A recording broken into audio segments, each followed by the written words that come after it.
രാഷ്ട്രീയ കേരളത്തിൽ തെരഞ്ഞെടുപ്പ് മാമാങ്കം അരങ്ങേറുമ്പോൾ തീപ്പന്തവുമായി ഇറങ്ങുകയാണ് രമേശ് ചെന്നിത്തല. മന്ത്രി വി എൻ വാസവനെ ഇറക്കി സുകുമാരൻ നായരിലൂടെ കോൺഗ്രസിനെ മിഷൻ 2026 കാണിക്കില്ല എന്ന് കച്ചകെട്ടി തുനഞ്ഞിറങ്ങിയ CPM-നെ വിരട്ടാനാണ് രമേശ് ചെന്നിത്തല തീപ്പന്തവുമായി ഇറങ്ങുന്നത്. യാതൊരു വികസന നേട്ടങ്ങളും എണ്ണി പറയാനില്ലാത്തതുകൊണ്ട് പിണറായി കണ്ടെത്തിയ പുതിയൊരു തന്ത്രമാണിത്. മോദിയുടെ അതേ ആയുധം തന്നെ പിടിച്ചുകൊണ്ടാണ് പിണറായി കളം നിറയ്ക്കാൻ പോകുന്നത്. ആഗോള അയ്യപ്പ സംഗമം. വെള്ളാപ്പള്ളിയെ കാറിൽ കയറ്റിക്കൊണ്ടുപോയി ആ പന്തലിൽ ഇരുത്തിക്കൊണ്ട് വനിതകളെ ശബരിമലയിൽ പ്രവേശിപ്പിച്ചതിനുള്ള മാപ്പും പറഞ്ഞുകൊണ്ട് ഇനി ഞങ്ങൾ എന്നും അയ്യപ്പന്റെ ഒപ്പം എന്ന ഭക്തിമാർഗത്തിന്റെ പാത ഇടതുപക്ഷത്തു നിന്നുകൊണ്ടാണ് പിണറായി സ്വീകരിക്കുന്നത്. ഇതിലും വലിയ വിപ്ലവം ഈ പാർട്ടിയിൽ ഈ അടുത്ത കാലത്തിന് സംഭവിക്കാനില്ല എന്ന് തന്നെ വേണം പറയാൻ.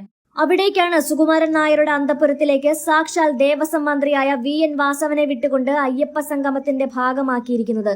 തനിക്ക് പിന്നാലെ സുകുമാരൻ നായരും സർക്കാരിനൊപ്പം നിലകൊള്ളുന്നത് നല്ല കാര്യമായി സ്വാഗതം ചെയ്യുകയാണ് വെള്ളാപ്പള്ളി. ഞങ്ങൾ അയ്യപ്പ ഭക്തർ തന്നെയെന്ന് ഇടതുപക്ഷ MLA മാറി മാറി പറയുകയും ഇംഗ്ലീഷ് ദിനപത്രങ്ങളിൽ മുഴുനീള ലേഖനങ്ങൾ എഴുതുകയും ചെയ്യുന്നുണ്ട്. എന്നാൽ BJPക്ക് കനത്ത തിരിച്ചടി നൽകാൻ സുകുമാരൻ നായർ മറന്നിട്ടില്ല എന്നതാണ് പ്രത്യേകം എടുത്തു പറയേണ്ടത്.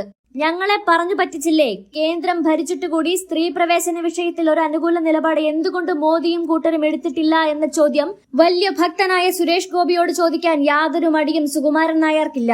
എന്നാൽ സുകുമാരൻ നായർ കോൺഗ്രസിനെ വിട്ട് സമദൂരത്തിൽ നിന്നകന്ന് CPIM-നൊപ്പം ചേരുമ്പോൾ കോൺഗ്രസിന് ഇതൊരു തിരിച്ചടിയാകാതിരിക്കാൻ പ്രത്യേകം നോക്കുന്നുണ്ട്. ഇതൊക്കെ കോൺഗ്രസിന്റെ ഓരോരോ കളികളല്ലേ എന്നാണ് രാഷ്ട്രീയ നിരീക്ഷകർ പറയുന്നത്.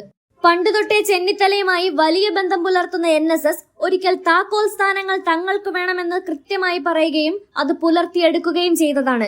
അവിടെ വി എൻ വാസവന്റെ നയതന്ത്രത്തെ കടത്തിവെട്ടാനുള്ള എന്തു മാർഗവും ചെന്നിത്തലയ്ക്കറിയാം. മാത്രവുമല്ല, മറ്റൊരാൾ കൂടിയുണ്ട്. കോൺഗ്രസ് പാർട്ടിയുടെ കേന്ദ്രത്തിൽ പിടിയുള്ള അകത്തളങ്ങളിലെ രഹസ്യങ്ങൾ അറിയാവുന്ന KC വേണുഗോപാൽ. ഈ രണ്ടു നേതാക്കളെയും ഉയർത്തിക്കൊണ്ടുവന്നാൽ വി എൻ വാസവന്റെ എല്ലാ പണിയും വെള്ളത്തിൽ വരച്ച വരയാവും. അവിടെ അടിവരയിട്ടുകൊണ്ട് ചെന്നിത്തല പറയുന്നുണ്ട്, NSS-മായി ഞങ്ങൾക്ക് യാതൊരു പിണക്കവുമില്ല എന്നും നല്ല ബന്ധത്തിലാണ് എന്നും. വോട്ട് പെട്ടിയിലാക്കാൻ CPIM നടത്തുന്ന നാടകം പൊളിക്കുക തന്നെ ചെയ്യുമെന്ന് പറയുമ്പോൾ പൊളിക്കുമെന്നതിന്റെ വരികൾക്കിടയിൽ അർത്ഥവുമുണ്ട്. ആ രംഗങ്ങളൊന്ന് കാണാം. പാലക്കാട് MP ഒരു MLA ഇവിടെ നിൽക്കുന്നത് കണ്ടില്ലേ നിങ്ങൾ? പാലക്കാട് MP ഇല്ലേ ശ്രീകണ്ഠൻ, ഊർജ്ജസ്വലായ MP ഷംസുദ്ദീൻ MLA ഇല്ലേ? ഇവിടുത്തെ ഒരു പ്രശ്നത്തിനും ഒരു കുഴപ്പമില്ല. വെള്ളാപ്പള്ളിയൊക്കെ പറയുന്നത് പിണറായി ഭക്തനാണെന്നൊക്കെയാണ് പറയുന്നത്. പിണറായി ഭക്തനാണോ അല്ലയോ എന്നുള്ളത് പറയേണ്ടത് പിണറായിയാണ്. പിണറായി ഭക്തനാണെന്ന് അദ്ദേഹം പറയട്ടെ. അപ്പൊ MA ബേബി പറയുന്നത് ഭക്തനല്ലെന്ന് പറയുന്നു. അപ്പൊ ആര് പറയുന്ന വിശ്വസിക്കുന്നത്? താൻ ഭക്തനാണോ അല്ലയോ എന്നുള്ളത് പറയേണ്ടത് മുഖ്യമന്ത്രിയാണ്. സോ അദ്ദേഹം കപടഭക്തനാണെന്ന് അവിടുത്തെ പ്രസംഗം കേട്ടപ്പോൾ നിലവിൽ NSS ഇതിൽ പങ്കെടുത്തു. ഈ കോൺഗ്രസിന് NSS-നെ ഇങ്ങനെ ഒരു പങ്കെടുത്ത സാഹചര്യത്തിൽ ഒരു അവിശ്വാസം ഉണ്ടോ? ഒരാവശ്യമില്ല. NSS-നോട് ഞങ്ങൾക്ക് നല്ല ബന്ധമാണ് UDF-നും കോൺഗ്രസിനുമുള്ള ഒരു സംശയവുമില്ല. പിന്നെ ശബരിമലയുടെ കാര്യം വരുമ്പോൾ അവർക്ക് അവരുടേതായ എപ്പോഴും അവരുടേതായ ശബരിമലയ്ക്ക് വേണ്ടിയും അവരുടെ ആചാര സംരക്ഷണത്തിന് വേണ്ടിയും NSS എന്നും നിലകൊണ്ടിട്ടുണ്ട്. അപ്പോൾ അതിനെ അങ്ങനെ കണ്ടാൽ മതി. ഈ പാലക്കാട് MLA ഇല്ലാണ്ട് ഇപ്പൊ ഒരു മാസം കഴിഞ്ഞു.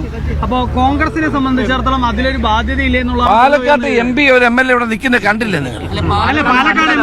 പാലക്കാട് MP ഇല്ലേ ശ്രീകണ്ഠൻ, ഊർജ്ജസ്വലായ MP ഷംസുദ്ദീൻ MLA ഇല്ലേ? ഇവിടുത്തെ ഒരു പ്രശ്നത്തിനും ഒരു കുഴപ്പമില്ല.